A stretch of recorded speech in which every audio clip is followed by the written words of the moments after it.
নাজমুল হাসান পাপনের সময় বিসিবির কাজে নানামুখী অনিয়ম ও অসঙ্গতি খুঁজে পেয়েছে দুর্নীতি দমন কমিশন দুদক।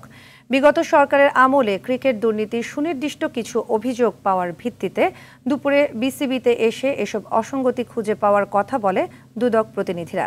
তারা জানান, মুজিব 100 টুর্নামেন্টে টাকার অপব্যবহার ও হিসেবে গরমিল, বিপিএলের আয়ে হিসেবে অসঙ্গতি, থার্ড ডিভিশন কোয়ালিফায়ারে অসঙ্গতি সহ নানা রকম অসঙ্গতি ধরা পড়েছে তাদের অনুসন্ধানে।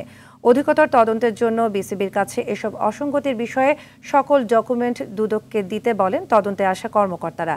বিসিবির কাছে এসব অসঙ্গতির বিষয়ে সঠিক ব্যাখ্যাও দাবি করেন।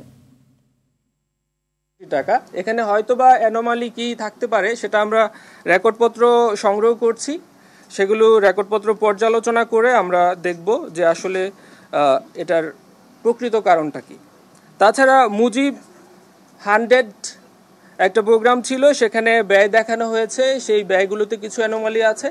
অভিযোগ সম্পর্কে রেকর্ডপত্র সংগ্রহ করা হয়েছে, সেগুলো আমরা যাচাই বাছাই করে আমরা আমাদের এনফোর্সমেন্ট ইউনিটে প্রতিবেদন দাখিল করব। সেই অনুযায়ী কমিশন সিদ্ধান্ত নেবে আসলে পরবর্তী পদক্ষেপ কি হবে। ধন্যবাদ সবাই।